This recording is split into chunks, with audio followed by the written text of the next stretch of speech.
All right, we're back. We are back. Sorry, I was really back? trying to house down this Cliff Bar, and it is just stuck in there, Oh. and I don't know what to do about it. I almost like spit it out, but I couldn't get enough saliva to get it out of there. Anyway, Hey, drink some water. hang on a second. Let me just. Anywho's, Welcome back to Zach's Mouth Sounds. welcome back. I should have muted this. I'm sorry about that. It's just so much peanut butter in there. Hey, welcome to our show, guys. This is Twitching UpStream. We are Some Nobodies. My name is Zach, and this is Dylan over there. That dude. You did it. On that side, yeah. I pointed to one of them. Yeah. And what this show is this just an exploration of content creation is what it is. It's just us wading through weird, stupid ideas to get through the heart of what a story is and really just how to make cool content that possibly people want to hear or see, or at least have us. Wait, what did I say it was? What? Is Talking Upstream, right? Or Twitching Upstream? Yeah. Oh, sorry. I was looking in the private chat. I'm like, I guess I don't understand. Okay. Now I get. Anyway. So without further ado, because the chat, our private chat is blowing up, we have a special guest today. Yeah. Who is very clear that this is Talking Upstream. So let's just go ahead and bring our guest on. Yeah. He should have been on here anyway. If you know the stuff that we do, you know this gentleman. He is the man of many mouths, as they say. Sounds. Yeah, I'm going to mute myself. Mike, tell people who you are, where they can hear you in case they don't know who you are. I think I was overhyped in the beginning of this show because I'm definitely not that special of a guest. I am Michael Colby from Jesus. What do we got here? Jack Billings Presents Haunted Apartment Complex. I'm on The Real Boys with these gentlemen, and also No Time to Binge with these gentlemen, along with all sorts of other shows that I'm sure we'll get to at the end. But yeah, I was told that this was going to be Talking Upstream and not the new show Zach's Mouth Sounds. I don't want to be on Zach's Mouth Sounds. Well, it was this weird little idea I had at the beginning of it, and Dylan can back me up here. But I wanted to have an ASMR minute in the beginning of all of our things, almost as like an ear meditation for people, and honestly, it just was not working. I would much rather hear like the paper crumbling or like some rain hitting some leaves or something as an ASMR rather than just that makes sense. Chewing a peanut buttery Cliff Bar. That makes unpleasant. sense. And if there is something you would like to hear instead, please go ahead and throw that in the comments. And like everything that we do, always, if you want us to read something on screen, put it in the comments. If you think that our story should go in a zag instead of a zig, put it in the comments. If you're commenting on a stream, sometimes we can't see the comments, so you have to let StreamYard know, because I think some people comment on like individual videos that we can't actually see for some reason. Yeah, and we are a big fan of Emoji Wars, so bring them on if you got them. So that's cool. And like every other episode of this, what we do, we're going to come up with some idea, either work on one that we had in the pipeline, or I think that our guest has an idea for us to work on for a little bit. But before we get into that, always I have some weird nerd news that I want to throw at Dylan and our super very special guest. Really, I don't know how this man found time. Not only does he do a graveyard shift at a failing credit card company, but he also does at least 4 shows every 2 weeks. So I don't know how you did it, but I'm really glad. Six shows. Oh, 6 shows. I'm just kidding. I'm really happy that you're here because Dylan doesn't really respond the way I would like him to, so maybe this will help. So here's some nerd news that I got that I really want to discuss with you guys, if that's cool. Now, we're all Star Wars fans, I think, on this panel to some degree. And Star Wars Visions came out last week, and it was the most interesting bit of media that Star Wars has put out in a while. And if you don't know what this is, on Disney Plus last Wednesday, they dropped 9 episodes of this creative show where they just let a lot of really interesting, I think all Japanese artists. I'm not 100% about that, but I'm pretty sure they are. Okay, cool. So they gave the idea, the lore of Star Wars to 9 different artist groups and just let them go wild with it. And for the most part, you don't really see characters that you have seen before. They're almost all original characters and great little stories. And what a cool bit of Star Wars content this was. Did you guys happen to watch all episodes or any of them? I am 4 episodes in. I think they're really good. Good, but not what I expected. Not great, and pretty good. That's kind of my 1, 2, 3, 4 so far. Yeah, no, that makes sense. I think that's fairly accurate. The first one is probably either the strongest or the second strongest, in my opinion. Michael, have you seen any of these? I got your message to watch it, and then in Dylan fashion, I did not watch it. Yeah, and that's great. And that's why I bring it up here. I would definitely suggest it. Each one, I mean, they're not very long episodes. I think they're like 20 minutes, maybe. 15 minutes most. Yeah, and there are some just interesting, like everyone is a completely different style of animation, a different look. And I will say, out of the 9 episodes, I'm not going to spoil anything. Every single episode has something in it that I have never seen before in Star Wars lore. Either a weapon, a way to use the weapon, a character, a super interesting droid. I was just in love with it. There's probably 2 episodes that I could have just done without, but for the most part, like, it is just so cool to see someone take lore and actually do something interesting with it instead of saying, hey, I wonder what the Skywalkers would do. But I wanted to ask you guys, if you could make a story that's in the Star Wars universe of any part of the timeline, whether it's Old Republic or whatever, Michael, what kind of story would you like to see, like, in the Star Wars setting? I'm a big fan of non Jedi sort of stuff, like because in Star Wars we have like the Empire, and they're like ruling the galaxy with an iron fist, and I feel like there's stories set in like some like third world planets, like shitty. I'm sorry, am I allowed to swear on this show? Oh, yeah, we're independent now. Okay.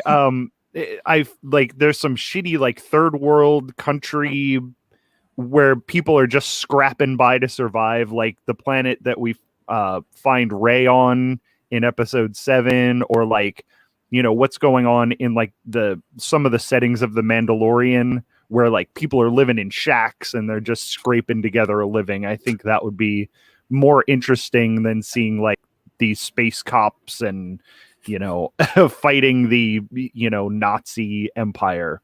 Yeah. Well, what timeline of Star Wars did you want to see that in?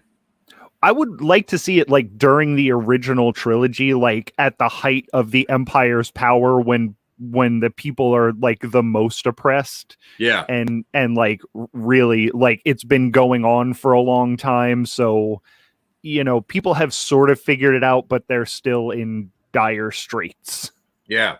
A lot of these stories, not a lot, but a couple of those stories that were put out in Visions are about like the Jedi having been gone for years and years and years. I don't know what Dylan's laughing at all the time. Like, we're not telling jokes. So no, we're not. What are you giggling at? Like, what are you looking at? If you're watching something. No, I'm not watching anything. I'm saying if we were doing like a Star Wars, like any story, I want to see an adaptation of 1985 Johnny Depp vehicle Private Resort. But just done by Mandalorians. Done in Star Wars. Yeah, no, you're right. And if you don't know what that is, stay tuned for our review of Into the Depp End. We'll put it on the real wheel. and it'll be the best episode we've ever done. Oh my god, this movie's so garbage. Okay, let's hop out of Star Wars for a little bit. That's a deep cut joke for our personal mythos. Yeah, that's true. We tried to start a show called Into the Depth, and we were going to review every Johnny Depp movie starting from the very beginning, and we did a couple. We recorded a couple. We didn't put these out at all. But it turns out that his very first movie, actually his second movie. His first movie is one of the Friday the 13th or Nightmare on Elm Street. First Nightmare on Elm Street. Yeah. His second movie is called Private Resort, and apparently he is actively trying to get rid of every single copy of this movie. It is just egregiously terrible. It is only toxic. It's the worst example of a boner comedy you could ever find. Yeah, it is really, really bad. And I own 2 copies on VHS, so I'll let you borrow. I just found my VCR, so I'll be able to watch it. Oh yeah, those things are so small they get hidden anywhere. I was just talking the other day with a friend about do you know anyone who actually owns a VHS player? I'm like, I have a funny story for you. Yeah, I do, and I watch them almost constantly, which is stupid. I talk to a lot of old people.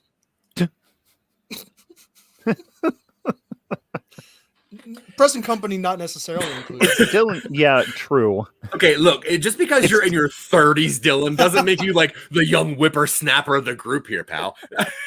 All right, so, okay. I guess technically it does, but we're all the same generation, I think.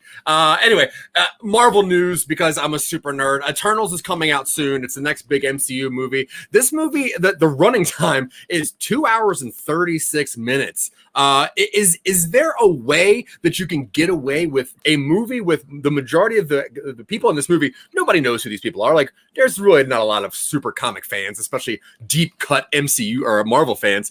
But can you get away with having Eternals movie being this long, which is the second longest MCU movie out there, other than Endgame? It's even longer than Infinity War. It's the only one I've been curious about since Endgame because it is so out there as I don't want to say genre because it's a Marvel movie, but it is the most out there in the genre. It's dealing Marvel's cosmic stuff it gets wacky real quick. You got people throwing planets at each other and galaxies casually being erased and stuff like that. So I'm curious. I'm very curious about it. And they're being very secretive about it too. Yeah. Do you think the Marvel, the Marvel structure of movies can sustain that long of a movie, or do they need to be more 2 hours and kind of tight?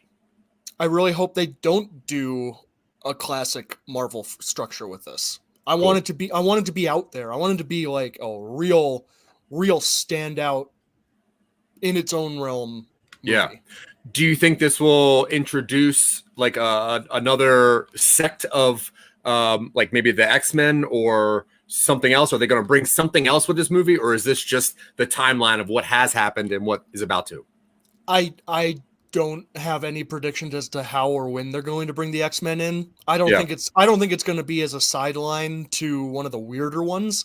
And if it was, I think they make a bigger deal out of it being the X-Men might be in Eternals, and then that would draw more people to it for a chance to see X-Men. That's fair. I think it would be kind of cool because Corsair is Cyclops' father, and Gladiator and all that stuff, all the stuff that they never put in the Dark Phoenix movies, but is a huge part of the Dark Phoenix stuff. If that stuff is in the Eternals, that would be a way to get me to watch a Marvel movie now. Yeah, I agree. Honestly, people do not know how cool Corsair is. Corsair is awesome, and dude, he has a sweet ass mustache and everything. He is literally a space pirate to the coolest degree. One of the best characters that people will not know for a while. But yeah, the Eternals, I'm excited about it. It's just that's a lengthy runtime, and we just on the Real Boys yesterday we just reviewed a movie that has roughly the same runtime, and that was paced pretty well. It does feel like a long movie, but it doesn't make you yawn. It doesn't make you grab a phone.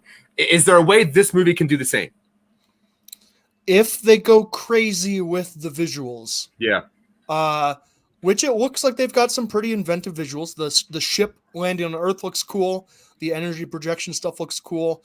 There was a single shot in one of the trailers of Richard Madden flying towards the camera where I'm like, that's one of the coolest like Superman style shots I've seen in a long time. So if they get really kinetic with it and it goes really crazy, I think it can probably be, I think it's going to be fun. Yeah, if they can get that character to pull into like an Omni-Man or something, that'd be really just to go nuts. But yeah, it's cool. All right, so DC news. Now there isn't a lot of really big DC news going on because I think they're really trying to restructure how this thing's going because the Snyderverse was dead. Then the Snyder Cut came out, which we reviewed on the Real Boys, 8.5, I think it was, for a pretty high. Yeah, for a Batman movie, for a Superman movie, it's great. For a movie, it's fine. Now, because that movie did so well, they're going to restructure and bring the Snyderverse back, and they're going to do that in the next Flashpoint movie. But one thing that kind of came out in DC recently, the Suicide Squad movie, which was really, I think, remarkably entertaining, very, very cool.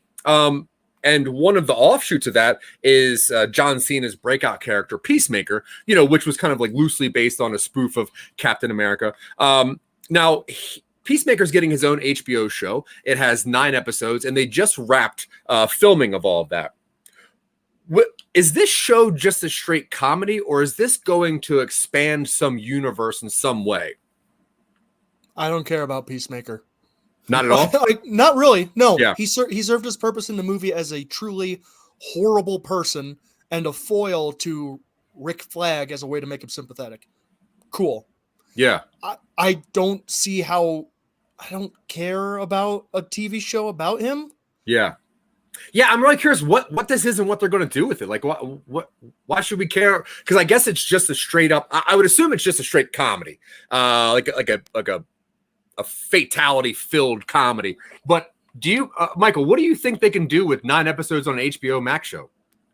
If they do like a satire of Captain America and like make it over the top, like a Paul Verhoeven type, satire on, superheroes and America in general, I think that could be very interesting. I think John Cena could pull that off. I didn't like him when he was like a wrestler, but I like him as an actor. So, I think he can pull that off. He does have one of the stupidest looking costumes I've ever seen. So hopefully, like, there's a lot of people talking shit on his dumb helmet and stuff. So there's a lot. Dylan's right. They didn't particularly make him like a super interesting character that I want to know more about. But if they do it right, I think it could be very fun. Yeah, I mean, it's all written by James Gunn. I think 4 of half, if not more than half of the episodes will be directed by James Gunn as well. So it'll have his cool vision to it. And so far, he is not let me down. He has impressed me more than let me down. So if he gets back to his cool roots, like back to Slither or back to Super, I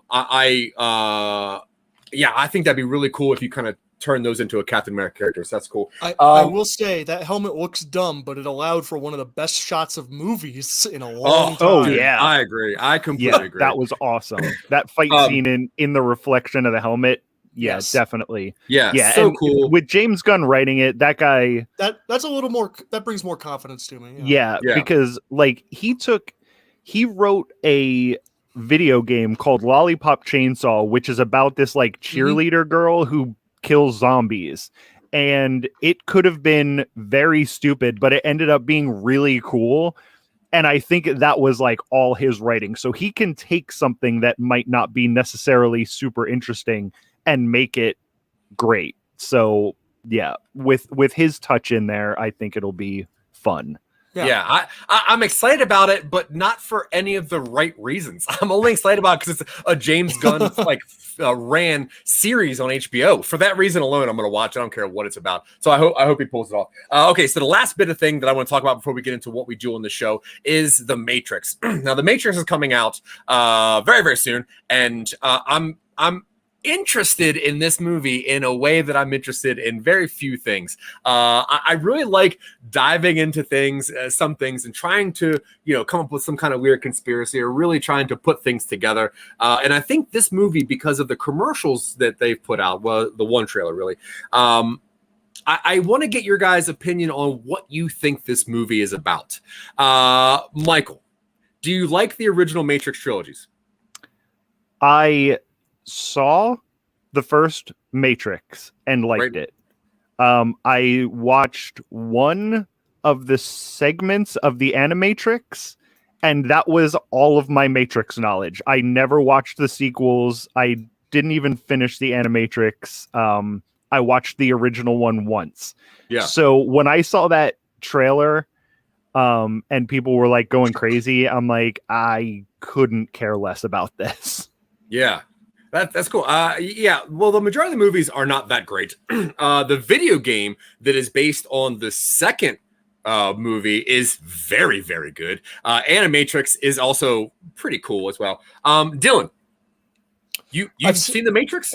I've seen the 3 movies. I haven't seen the Animatrix. I haven't played the video games. Yeah.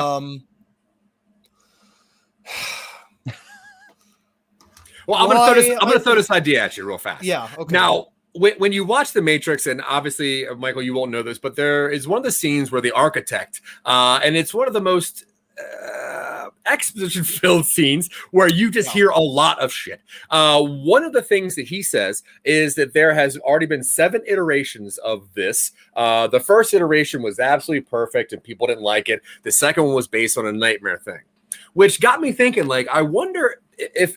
So the way that he explains it is that you need to have a version of the last Matrix in people's brains so that they don't think something bad happens. You have to give them a story to tell, which got me thinking that the original Matrix is what we view as heaven.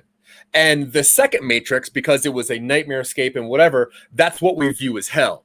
Now, that's how they would, register the Matrix back then. Now, because we are in the time that we're in now, I wonder if, since this is the 7th iteration of the Matrix, and Keanu Reeves is in this movie, if the way that they stopped it, because in the 3rd movie, that Matrix shut down. This is a new iteration of the Matrix. So I think that this movie is about Keanu Reeves as an actor who played the character in the original trilogies. That original set of trilogies was the reality, and that got folded back into what the Matrix is. So they want Keanu Reeves to play a new character going back to the original movies he was in, which is why Yahya Abdul-Mateen was recast as Lawrence Fishburne, because it's the Matrix trying to recreate what that was. I think Carrie-Anne Moss is in this because she is, once again, a recreation, but of the different side. One is the mechanical side recreation, one is the human side recreation somehow. What do you think about that, Dylan? It makes as much sense as any other theory about the Matrix. I mean, the original idea of the whole mythos of the Matrix is great. I love the idea that Neo is like the 7th person to break through, because there always has to be eventually a reset. And it's easier to reset if you let some people out. I don't have a whole lot of faith that it's going to be anything quite so heady. Now, it is written by the same writer, directed by one of the Wachowskis. It's all the same production team. Well, one of the 2 Wachowskis is attached to this one. So, but still, I don't have a whole lot of faith that it's going to be anything more than just we put Neo's spirit in the Matrix again, and Trinity's in the Matrix again. I don't know. I just think we're redoing things, but we're justifying it by saying it's a new version of the Matrix in universe.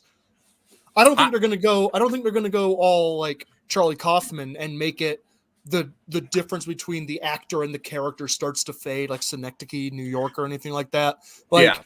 Or any other thing he's ever done. Like, I don't know. I think it's going to be a lot more.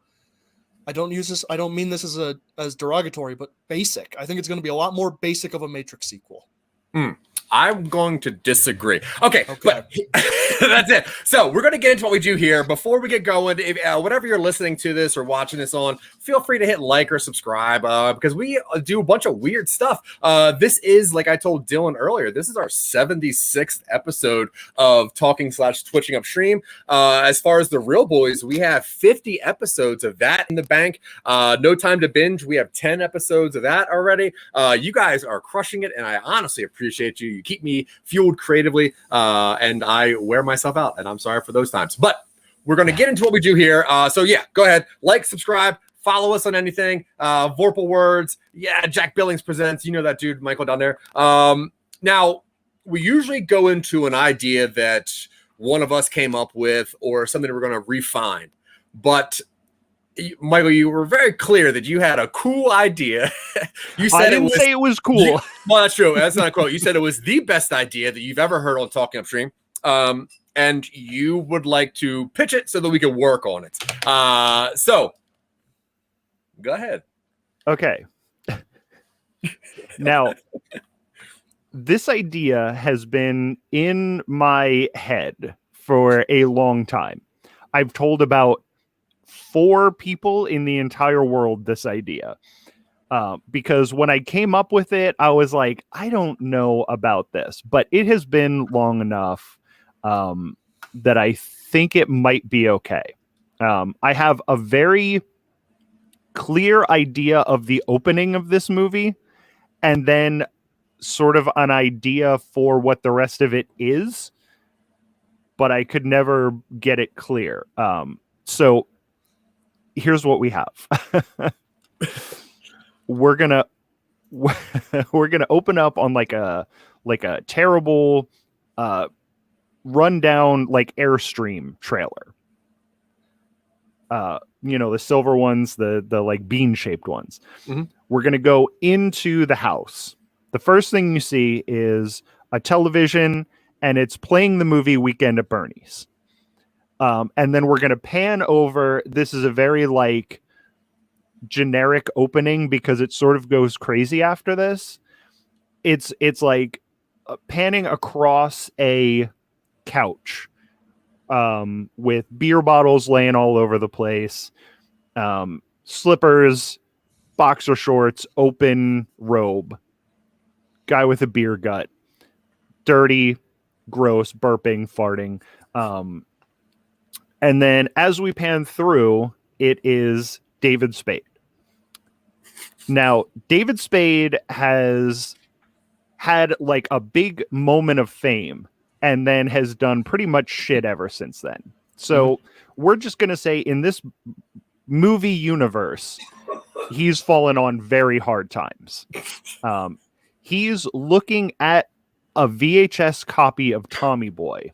Well, so this is actual David Spade, not the actor David Spade. This is actual David Spade. Okay. He's looking at a VHS copy of Tommy Boy, and he's thinking back to the days, like the glory days, David Spade and Chris Farley making hilarious movies that everybody loved. He hasn't done anything like that since. So the next scene is nighttime, graveyard. He's digging up Chris Farley's corpse.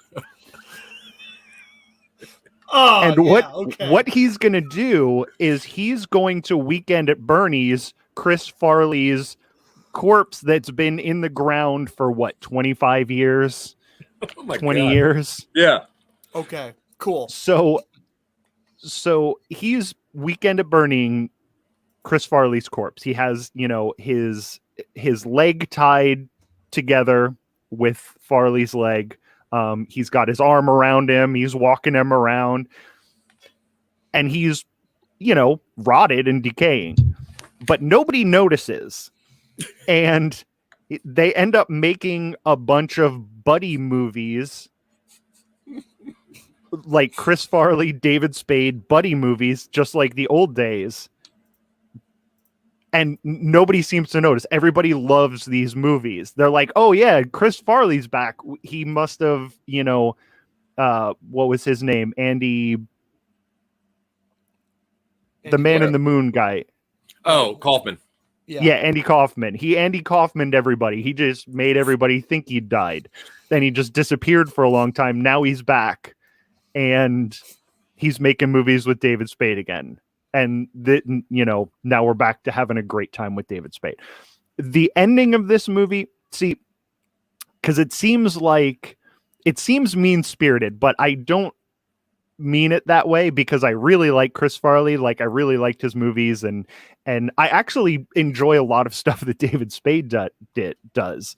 And I always pictured the movie having sort of a touching ending where, David Spade, like, heartfelt thanks Chris Farley, for all the stuff that he did at the end. But in the middle, man, that thing's gonna get zany. But I never. So this is my idea that I was hoping that you guys could help me flesh this thing out. Yeah, I think this is really cool. I'm a big fan already. Okay, so now Dylan.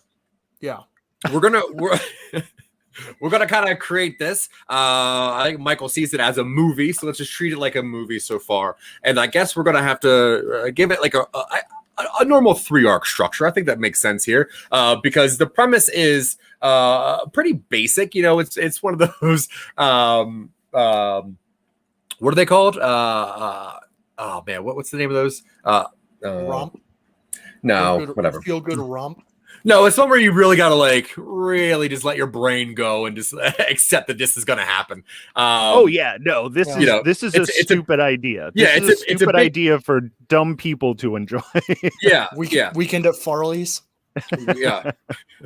Okay, so Michael, do you think that this should be set in the now, like in 2021? Yeah. Okay. All right. Yeah, because when I originally came up with it, Chris Farley had been dead for about 2 years or so. And I was like, God. That would be fun. You've been sitting on this idea since 1999? Yeah. Wow. That's no exaggeration. Wow. That's because impressive. I feel like it may have been like back when I came up with it, like I said, I was like, this is too soon for this. But I think now, 25 years later, it might be okay. I agree. But Dylan, what does the human body do in the ground after 25 years? Presumably, Chris Farley was embalmed. We'll presume. We'll assume, yeah. 20 years later, there's not going to be anything but bones. Right. But so I think it will be funnier if we set this in like the mid 2000s, though. I think we can explain. See, like I said, this is a dumb idea. It's all the drugs. It doesn't need like drugs, the preservatives that are in the food, the embalming, everything. This is not a pristine Chris Farley. You could not pass this off as a living person. Right, like but how zombified do you see him? Like how exactly decayed do you vision this? Because it has to resemble Farley to a degree. Yeah. Oh yeah. No, it's definitely, but like maybe missing an arm, part of an arm, like part of his face is like off, maybe missing an eyeball, or maybe just like one socket with the eyeball just stuck in there. So real like pretty gnarly. Definitely pretty gnarly. Okay, cool. All right, I'm into that. That's cool. All right, so we'll just set it now. That's fine. 2021. David Spade is really down on his luck. Joe Dirt 3 has been canceled, not only from the pandemic, but also just because it's David Spade. It's terrible. So he decides that to bring the glory days back, he needs that sprinkle of magic, which is Chris Farley. Because as we know, Black Sheep, amazing. Tommy Boy, amazing. Even Shrek was originally created to be Chris Farley and David Spade, which would have been fine. Maybe, who knows? Oh, they could reboot Shrek in this movie as well. That's what I was going to get to. So he digs up Chris Farley, who is aggressively decomposing. Mm-hmm. Real bad. Still large, I guess, right? Still. Oh yeah, absolutely. Yeah, still a fat dude. But just missing some of his face, missing an arm. Really maybe just a hand or something. Really just smells awful. Oh, definitely the smell is going to play into it. Yeah. All right, maybe Dylan, he's missing a hand and they replace it with like a mannequin hand. Yeah. Oh, that's way good. I mean, this movie makes way more sense to come out in 2006. But anyway, we'll leave it now. Because why not? It's David Spade. He would think he probably has thought of this, which is gross. But okay, Dylan. Now, working with a basic 3-act structure, knowing that we're using this kind of storytelling, what do you think that first arc is? Is the first arc leading up to digging up Farley, or would it be having the first project made, which is an indie project, and having that be successful? Is that where the first arc is? Like, oh shit, this is passable. I think the end of the first act is that first plot point where it's the beginning of the conflict that pushes it into act 2, which is the meat of the movie. So that would probably be digging up Farley. All right, cool. You have the inciting incident where maybe David Spade fails at getting the project off the ground or something. You have the debate where he's like, am I really going to do this? Am I really going to dig up Chris Farley's corpse? And then you have plot point 1 where he goes to the graveyard and does it. And the lightning cracks and the silhouette is throwing dirt over its shoulder. And you hear that little David Spade like, that's how he sounds, right? The digging up, Sure. The digging up, I definitely envision in the rain, lightning, like you said, silhouette horror movie style before we get to a wacky comedy. You do the trunk shot of like from below, and he like throws the shovel aside and like looks at his hands. Yeah. Now, does he try to bring Farley back to life somehow, or does he just say, "No, this is a dead body. I'm just going to roll with this"? Okay, cool. That makes sense. So now we're going to have David Spade living in his Airstream, I guess somewhere in California, close to Hollywood, but not in Hollywood, just in California. Yeah, probably in the desert, out in the middle of nowhere. Like I can see a wide panning shot and just the Airstream in the middle of the desert with like the mountains and cacti in the background. Yeah. All right, cool. So he is trying to get Joe Dirt 3 off the ground. Can't do it. He maybe even reaches out to Chris Farley's brother to try to get a little bit of that mojo going on. And Chris Farley's brother is like, nah, you were never really that funny or something. It doesn't. He turns him down, which really makes him sink even lower. And yeah, I can see him, maybe getting drunk off of something ridiculous like a Pinot Grigio shoe polisher. I was going to say absinthe. Ooh, would he drink absinthe? Would David Spade drink absinthe? It's a little expensive, isn't it? Or moonshine? Maybe he's got a clear. still back behind the Airstream.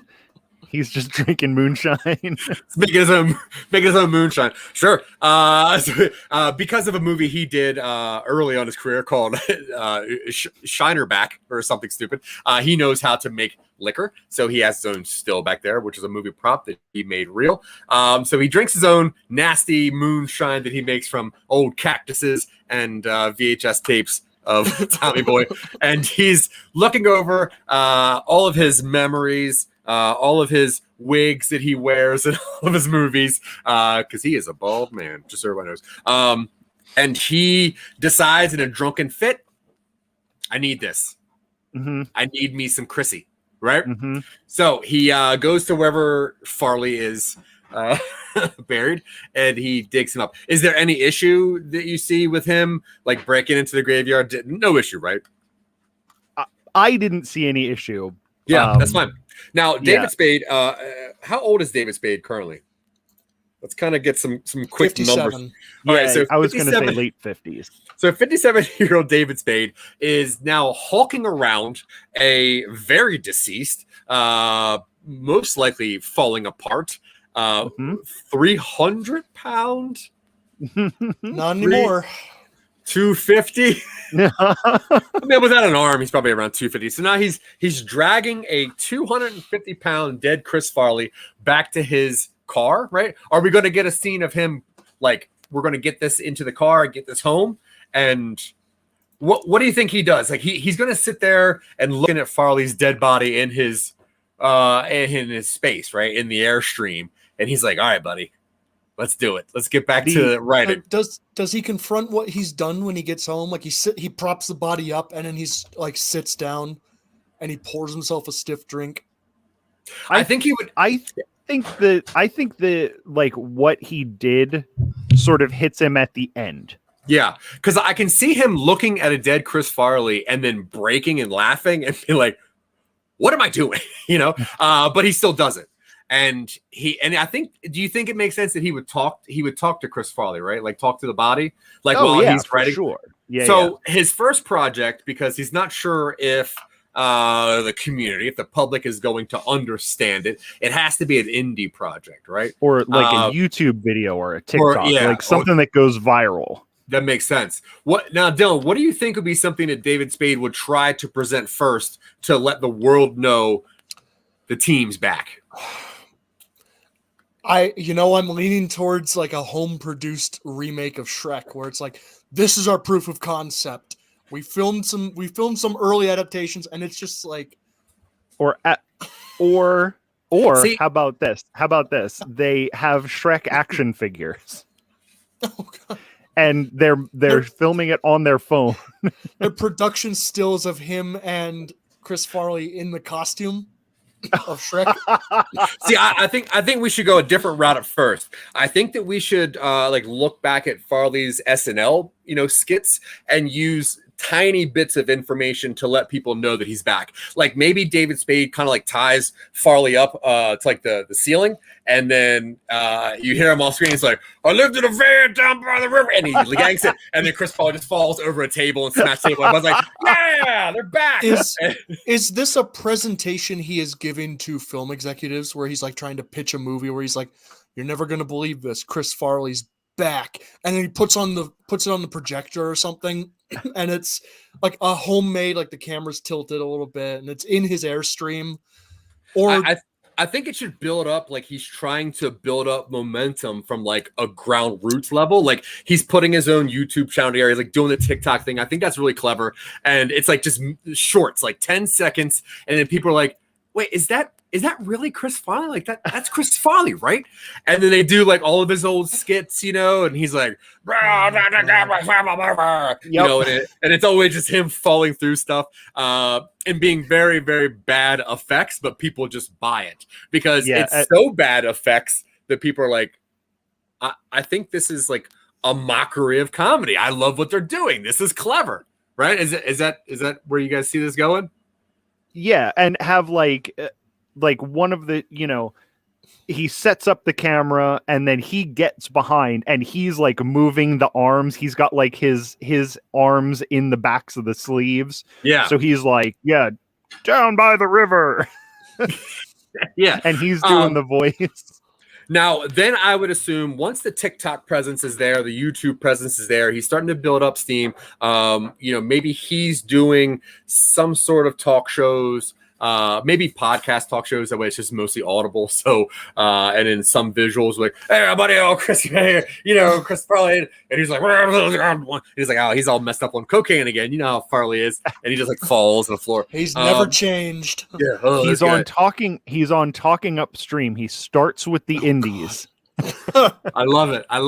Now now I would assume the next step would be to cash in on nostalgia, right? That's such a big thing right now, which means they're going to revisit Tommy Boy. Mm-hmm. So now what would Tommy Boy 2 look like in this setting? Now, Tommy and David are 50s and their 60s. Where would Tommy Boy 2 go 30 years later? It may have been 15 years since I've seen Tommy Boy.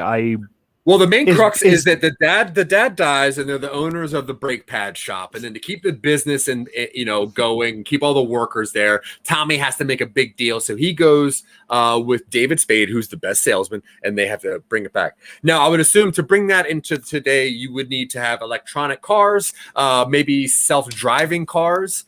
And maybe that's something that what their business kind of hopped into. But it would need to be some kind of door-to-door sales thing, right? Because knock on the door, seeing David Spade holding up Chris Farley, and then having to do, the David Spade doing the Chris Farley bits, because that's actually what sold everything. It was Chris Farley talking about chicken wings or talking about biscuits. So he would have to go, okay, Tommy, want wingy? And it's like, oh, Chris Farley. You remember when he said that? Yeah. That guy in a little coat. And it's David Spade behind Chris Farley inside of the coat, just doing the same thing. That's so funny. And then when it rips out, like David Spade head pops out the back. Okay, so Tommy Boy 2 takes off. Indie, very low budget, and it caught wind, dude. If it's an exaggerated version of our current reality, it's the first movie to go back to a public release in theaters, and everybody's so starved for theaters it makes like $1.5 billion. Yeah, now, it wins an Oscar. That's what I was gonna get to. Nothing else was released. It wins an Oscar. So now they have to not only do they have to accept an Oscar later on, but they also are asked to present the Oscars. So together, they have to present the Oscars, and he's like doing the bits, and they're singing, and he's also trying to dance and doing like, and he's got like the weird thing. Jimmy Fallon would do like the 4 people where you have like the poles, so it looks like you have the 4 people and just one person. He's doing the same thing with him and Farley. Now I love he's carrying him around on a hand cart. Yeah. Yeah, I didn't think of this Oscars thing, but I think this is like the last thing before, like, this Oscars thing is the thing that sort of like leads him to realize that he can't keep, doing this. This is not. Yeah, and, I think, and then he feels bad about it too. Yeah, there's got to be something that happens that makes him realize that it's not going to work. And I don't know, do you think that it's like maybe Farley's like family coming back, or like old fans coming back? There has to be something that hits David Spade where he's like, I probably should stop doing this. I mean, if Farley's family attends the Oscars and they're like, oh, we've missed this guy for the past, 25 years or whatever. I can't wait to, talk to him again. Yeah, and David Spade doesn't even know who they are. Yeah. And so when they go up to talk to Chris, he's like, nah, sorry, we're not doing autographs. Yeah. Chris is real tired. Or something, or he could be like, see, I sort of want this to be sort of like a horror movie opening, a romp, and then like a real sincere ending. Yeah. So maybe he gives them closure about Chris Farley, and then, that's and then he goes, all right, buddy, thank you for everything you've done. Yeah. We're going to put you back. Well, I have an idea for an ending, and I want to throw this at you. Okay. As one last ditch effort to remain in stardom forever, he decides to not only put Farley back and let the world know that he's dead, but also to commit suicide at the same time by doing a comedic rendition of Romeo and Juliet, where he actually drinks poison on screen at the end. And now everyone thinks in real life, now that makes everyone think that him and Chris Farley actually died at the exact same time doing a Romeo and Juliet ending. And this can have one of the most heartfelt scenes right before that, where David Spade looking at Chris Farley's rotten dead body, and he's doing the big speech, that, well, we're going to, whatever, I forget Romeo and Juliet, but that speech where it's like the most passionate thing ever, and David Spade kind of breaks a little bit, and he starts speaking from the heart, and the director's like, cut, that's not how that goes. And David doesn't cut, he just keeps going. And he's like, listen, buddy, you're like the best thing that I ever had. And everybody's like, what the fuck is going on? And he's like, give me that poison. And he drinks it and or something. And he's like, no, keep that film fucking rolling. Keep the film rolling. and he just starts crying. And he's like, and drinks the poison. All right, what do you guys think about that? The Romeo and Juliet ending to solidify the ending. I like that because maybe the last thing, like maybe but like before the Oscars, they do get as a comedy a version of Romeo and Juliet with the two of them. Maybe that was the movie they were working on when Farley passed. And then when like they're like, hey, now that Farley's back, we can redo this. And then Spade's like, and then that's like the first tick where he's like, I probably shouldn't be doing this. Then the Oscars happen. Then the family things happen. And then while they're doing Romeo and Juliet, you know, you can just tell that Spade's like, it's just sitting on him. And he decides to unmurder suicide. So we do Tommy Boy 2. And then maybe a montage of them doing like new buddy movies. Yeah, we can have a montage of them. The audience grows. You know, the paparazzi grows as they, you know, and then they're doing bigger budget stuff. That's what I'm saying. They get like a Marvel movie. Yeah. Then there's a scene at the studio where the executive's like, you know, you guys were finishing. We have the technology now. We can make you guys look younger. We can finish this movie. It was 3/4 of the way through. All we have to do is this last scene where you guys, you know, we're doing. And that I actually love that. I love that. I think that's really cool. Now in the montage, we have Tommy Boy taking off as an indie comedy that just blows up. Right. The next thing they're going to do is maybe they have to not spoof something else, but kind of stay in the lexicon of things. So I would assume that they would do what would be like the next step up from like a comedy, but not the big blockbusters yet. What's like the next? Like a restrained kind of like measured out drama, like a really sincere drama. Yeah, maybe or like a Coen comedy, or like a what's his name? The Grand Budapest Hotel. Yeah, a Wes Anderson movie. Like a Wes Anderson movie or something. Yeah. Dude, that'd be really funny. Just showing that tiny little Wes Anderson, like David Spade and Chris Farley, and then Chris Farley's like. Just kind of falls out of frame, but grabs him by the collar and pulls him back up. But in the most beautiful, pristine way possible. And pastels. So then they get on to like, you know, the big shows. They guest host SNL, and they do all those old bits again. We see that, and then they get like the Marvel movie, and they get cast as two of the Fantastic Four. It is the Thing, Johnny Storm, right? And Sue Storm. You know, David Spade is playing Sue Storm. David Spade as Sue Storm, mixed gendered, so it's a boy named Sue Storm, and Sue and Johnny Storm, also with Kenan Thompson as Reed Richards, clearly, and and then we're just gonna need like a Molly Shannon as Hamill. Okay. Ooh, Molly Shannon is the Thing. Yeah. Oh, that's even better. Yeah. Okay. And Chris Farley is the Human Torch. They light him on fire, and then they realize, and he realizes, oh, wait a minute, he's on fire, but he can't fly. So he's on fire and has like run, and David Spade's like, just carrying him all the time. And then there's like a spinning newspaper that says, Farley and Spade pull off the only good Fantastic Four thing that there's ever been. Best Fantastic Four movie ever. Yeah, best Fantastic Four anything, because the Fantastic Four is terrible. But like the spinning thing is a Fantastic Fourth times the charm. Yes. I love a spinning newspaper. We haven't gotten any of those for a while, so you know, maybe that's the cuts of the montage. Is, you know, Farley and Spade are back, and then we go into the Wes Anderson movie, and then it's like, you know, Farley and Spade spread their wings or whatever, and then they're doing bigger and better things. I love newspaper industry never had a better year. Then they do a one night only live Shrek on Broadway, and David Spade is Donkey in this Shrek situation, right? Oh, 100%, yeah. Okay. So, yeah, and so he has to like paint Chris Farley green and lob him around, throw him in mud and stuff. He doesn't have to paint him that green. I imagine he's pretty green already. Yeah, but they also get Cameron Diaz comes back to reprise her role for the one time, so it's a pretty big deal.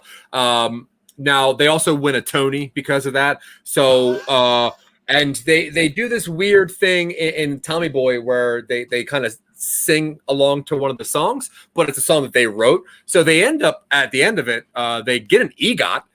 They become the first team to EGOT. That's when the Oscars come. At the end of the Oscars is when we get talks that they're going to reprise due to de-aging. Finally, Spade, Farley, Romeo, and Juliet. You know them. You love them. Let's see how it's going to work out. So it is a mixture of it's a mixture of a reprisal of the Leonardo DiCaprio Romeo and Juliet. They're taking over that version. And I guess it's like squirt guns and stuff instead of regular. So make it real, just kind of goofy. And that's when the heartfelt part comes in. And the David Spade goes a little bit off book, breaks, cries. Mm-hmm. Director's about to yell cut. Spade's like, don't you fucking dare. Keep these fucking cameras rolling. Keep these things rolling. And he goes back and he looks at him. And he's like, Farley, my friend, you've been there for everything. Yep. And you've also been there for nothing. I just don't understand it, but you're dead. Yeah. I have to admit that. We all have to admit that. You're dead. I'm dead. Fucking, we're all dead. And he leans over and he kisses Farley right on the weird, nasty spot on his forehead. Mm-hmm. He grabs that poison and he drinks it.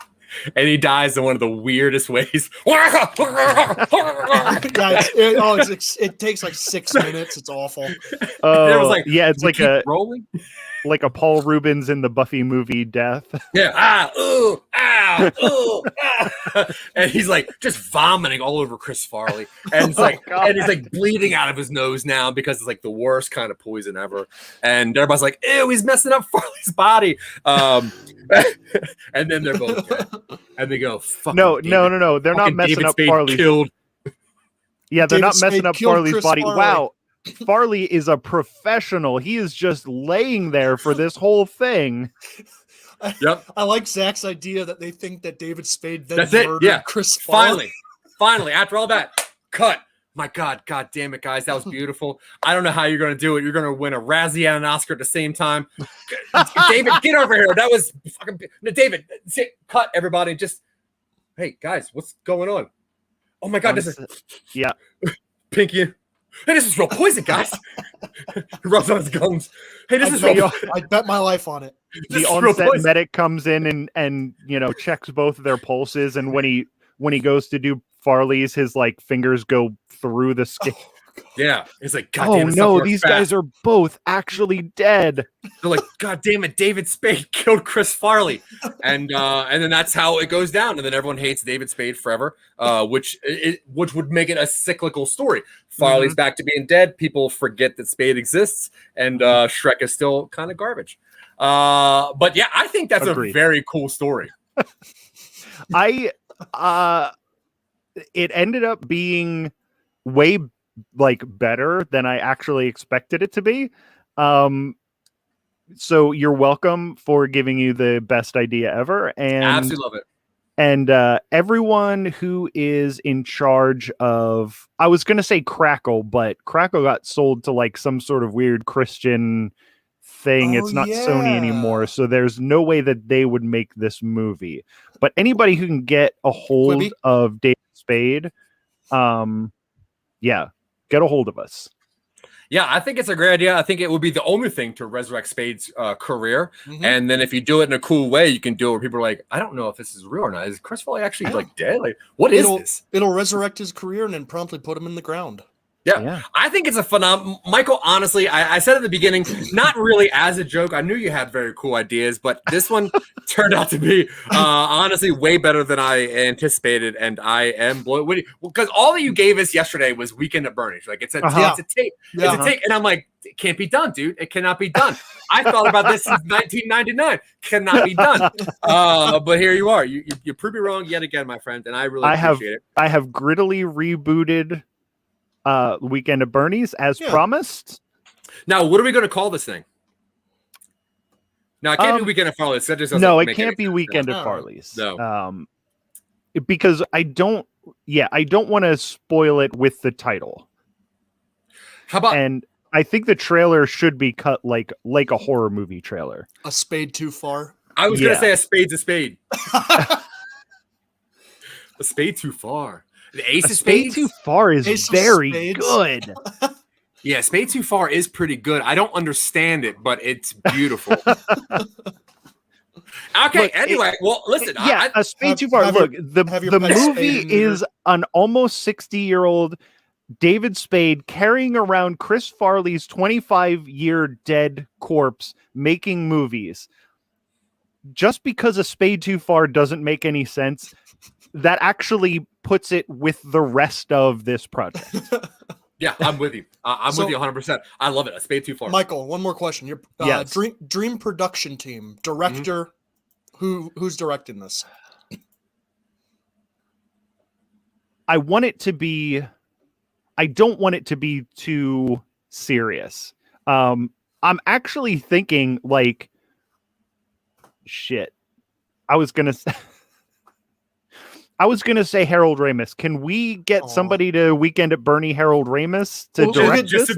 We'll do another movie about Dan Aykroyd getting Harold Ramis's corpse to direct a movie where David Spade exhumes Chris Farley's corpse. So the real movie is someone Weekend at Burning Reitman. Wait, no, who's after Harold Ramis. Yeah, Ramis. After the final cut, it's like you hear Aykroyd go and cut, and it zooms out, and it's another film. Oh my God! Aykroyd with his hand on the back of Harold Ramis's corpse, being like, "Wow, that was pretty good." We just turned this into a Rubber style. Like, yeah, we need Dan Aykroyd on the phone now. That would be such a great resurrection of his career too. And if he directs it, because he directed Nothing But Trouble. Yes, he wrote. I'm sure he directed something good.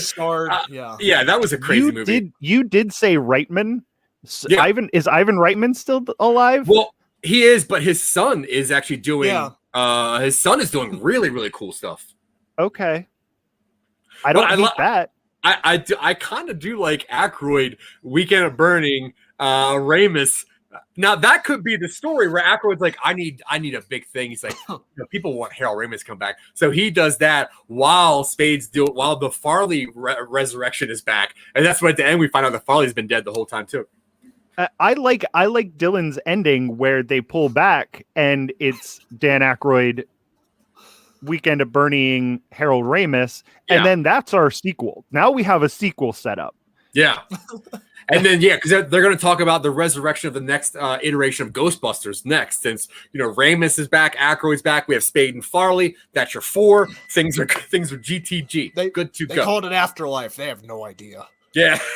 Now, I do not... Look, here's the one thing I do not want. I do not want a Ghostbusters without Ernie Hudson. Yeah, that's fair. You said the 4... Well, I was just making a joke on all the dead people. No, we're... As a matter of fact, let's get a Ghostbusters with just Ernie Hudson in it. Mm-hmm. He should have been the star of that thing. How about we stop making Ghostbusters movies? All right, yeah, whatever. Let's get. You gotta bust some ghosts, dude. Let's get Ernie Hudson in something. What else you gotta do with ghosts? You gotta bust them.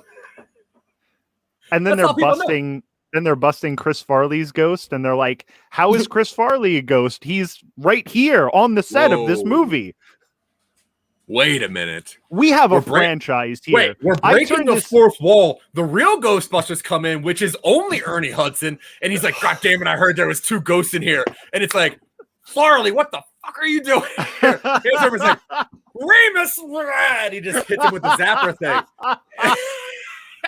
I love it. This is a franchise. God. I come in here with a stupid idea and we turn it into a franchise. I love it. Yeah, we need to talk to some people right away. Anyway, everyone, listen, I appreciate everyone who listens to us and pays attention to us. We are so arrogant, and we desperately just need attention.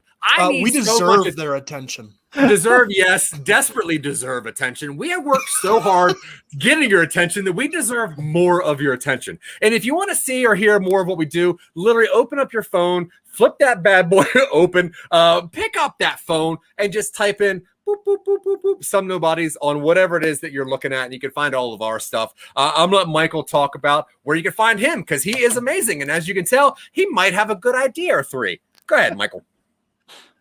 What I would really like you to check out, if you like this stuff, I mean, you probably know No Time to Binge. You probably know The Real Boys. But what I really want you to focus in on, I want you to take that phone out and hit the backspace button on Some Nobodies and type in Jack Billings Presents. And what you're going to find Jack Billings Presents Me and My Neighbor Michael, which is one story that has a beginning and an ending. And then you're going to find Jack Billings Presents Haunted Apartment Complex, which is what we're working on now. It's a completely different story with the same characters set in a different universe. So yeah, Jack Billings Presents is maybe one of the weirdest things you'll ever hear. And Haunted Apartment Complex has not even started to get weird yet. When we find out what's behind the walled up apartment on floor number 2, when we find out what's in the penthouse, when we find out what is in the chained up forbidden book section of the library, shit's gonna get crazy. When we find out what's buried in the courtyard, you don't even want to know. It's going crazy. So check out Jack Billings Presents. If you type it into your podcatcher, you'll get both of those things. But then also Generation Clash, which is where me and my kid talk about music, and I Love This Terrible Game, which is our video game show where we talk about video games that normally get a bad rap, but we actually enjoy playing. We also have some other normal video game talk in there. And then I'm doing a thing in October. It's called Quick Cuts. The only person that I know who's smarter than Dylan, Cammy from Myth Story, came up with the name Quick Cuts. Yeah. And so that's going to be 5 to 7 minute horror movie reviews every day in October. And I figured out the last movie I'm going to do on actual Halloween is going to be The Exorcist, which I've seen once and have fallen asleep during every other time I've tried to watch it. I haven't liked it ever, but it's been probably 5 years since I've given it a shot, so I'm going to give it another shot. Are you going to do like the original release or that extended cut release where she's a spider? I think the extended cut. Yeah. It is a little better, but that's fine. Awesome. Yeah, please go check out. Fun fact, when Dylan and I started doing podcasting, the reason we started was because we had this weird idea about Silicon Angels, which was this IT phone call situation of a sex robot shop. We weren't sure if this was going to take off or not, and we were very excited about it, but we realized that we were in a very small group of people that made up like fictional podcasts. So we actually Googled fictional podcast or the best fictional podcast, and we had 3, and we listened to these 3. At least I did. I gave Dylan. Actually, Dylan knew a couple of them. What was the one? The one street one, Lamplight or whatever. There was that one, but the one Lamplight Chronicles or something. Yeah. The one that stood out the most, which made us reach out to them, really was Jack Billings Presents. I thought that thing was so crazy. I could not understand. I'm like, I do not get what this is, but I loved it, and I reached out to Michael a while ago, and we have just become friends since. Mm-hmm. And I'll say that if you like what we do, he is better at it, unfortunately. It's more clever. It is funnier. We have creative ideas. Your follow through is beautiful, well done, well produced, and you are one of the reasons that we wanted to keep doing fictional stuff. So thank you very much. We appreciate you more than you know. But before I appreciate you guys, because I don't find too many, even fictional stuff. I don't find too much stuff that I really like. But when I started listening to Silicon Angels, I'm like, this is it. This is the one. Like, this is... Because I listen to, like, Welcome to Night Vale, like, the bigger stuff, and it all gets sort of stale after a while. The concept of Silicon Angels is so different, and, like, it's one of those things that you could go crazy with it. Yeah. And even if you don't go crazy with it, it still has so much potential for, like, weird stuff to happen. It's just, yeah. So, yeah, I don't want to suck each other's butts off all day long, but... No, I agree. But I will say, out of everything we've done, you know, we talk a lot. We have hours and hours and hours of our voice recorded and put on things. But Silicon Angels is one of the things that I am one of the most proud of. Yeah. The style of humor that we created, the underlying jokes that we're trying to tell, and when people actually get it and realize what we're trying to do, I am so proud. So yeah, check out all this stuff. But before we go, Dylan, you got anything to say, my friend? No, I appreciate being here. If you still got that cell phone out, open it. Close your browser. Shut Turn off the screen. Look down at it longingly, and throw it off the nearest overpass because it's doing you nothing but ill. It's true. Unless you listen to this, then. Wait, are you driving at the time? Don't do any of that stuff. Where are you getting your podcasts if not on your phone? Wait, you guys not just listen to podcasts on the overpass? You're just sitting on the overpass. You're like, I'm sick of this. Legs dangling over the edge. You got that like chain link fence with all the cups in it to make the letters for the nearest high school. Oh yeah, that's fair. Okay. Oh, that's you. Know. We grew up in. You're the one throwing cell phones at me. We live in different worlds. Okay. If I sat on an overpass and listened to most podcasts, I wouldn't still be here because I would be like, I gotta go.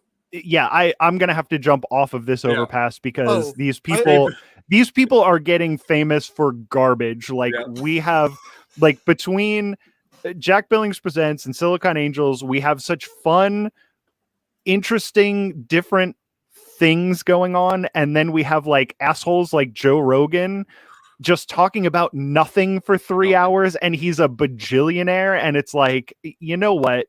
Just let me jump off this overpass. Give us money. Yeah, Give us money. All right, listen. We're here with our friend Michael, and we appreciate that. Check out Michael's stuff. Other than Michael, I have been Zach. He has been Dylan, and you've been great. Have a great day. Drink some water. Yeah.